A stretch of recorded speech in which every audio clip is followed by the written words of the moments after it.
Now, Feel Good Inc., that Gorillaz tune, that bass line works really well because of the rhythmic qualities that it provides, rather than necessarily the notes that are in it.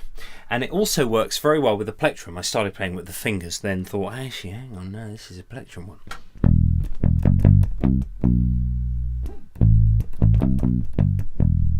Playing with a plectrum accentuates that rhythmic sort of sense because of the attack that you get with a plectrum.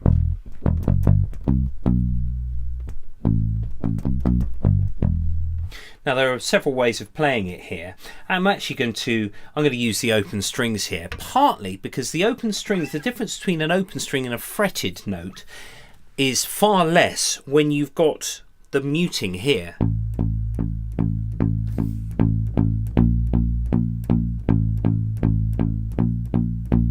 There's very little difference between the two things there.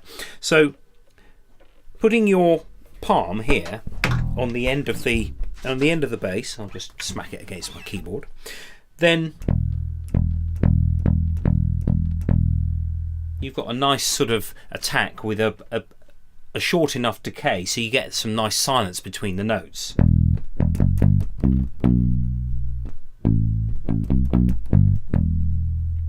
Now it's worth, even though we're using open strings, to use your first two fingers here. Once again, if somebody wants to change the key of this. Now, talking of key, if you listen to that record and try playing along with it with a guitar tuned to E, it's not going to sound very nice because the guitar is actually tuned down to E flat. Now, how am I going to tune this to match the record? Well, the easiest way to do it is to put the first fret down on the D string and then tune this string to it.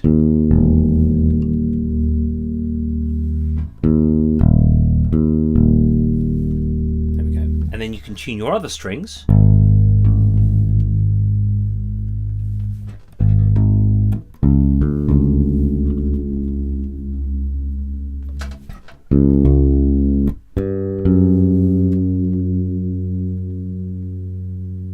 There we go. It makes a difference if you can do it this way, where you use your open string and 5th fret and then reach over to tune, and you can hear the notes converging until they essentially sound the same and there's no beating between them.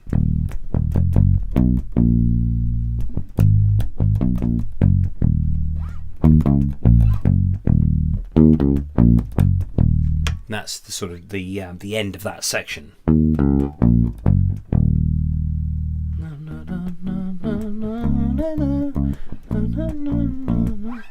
So the main riff goes 0, 0, 2, 3, and then 3, 2 on the A string.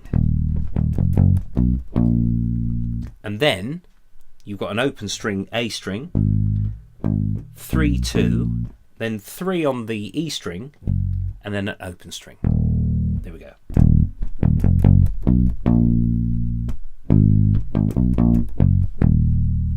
As I said before, it makes much more of an impact if it's quite spiky like that instead of...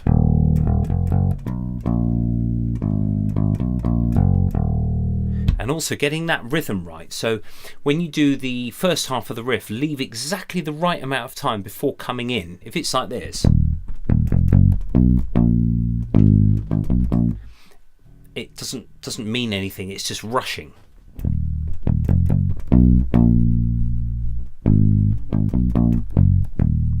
Whatever speed you practice a riff, leave still the correct gap. Even if it's ages, it just makes the whole thing gel into one thing, one entity.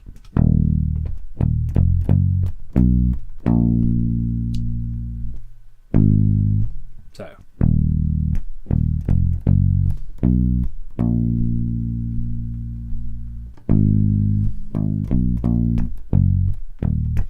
sway around a little bit. I know it's some people feel a bit self-conscious using their entire bodies to play a musical instrument, but actually you do. When you, if I did this,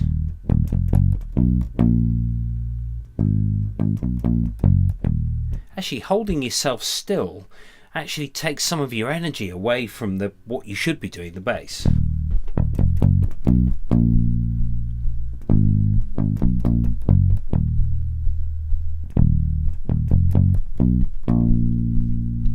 Not only that, it helps you count where you are, and also the fact that you're moving your body means it's easier to sync up the movements with general body movements.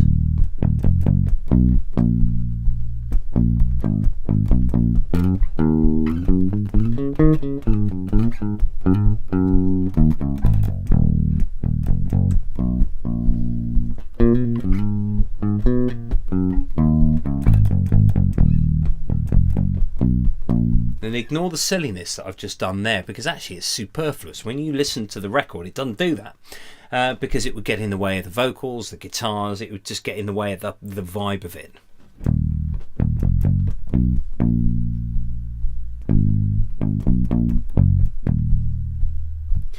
And talking about simplicity, if you listen to the Barrett brothers, who were the bass player and the drummer from Bob Marley's band, you can hear what it is to be groovy and utterly simple, and it just works so beautifully. Anyway, there is Feel Good Inc. by Gorillaz.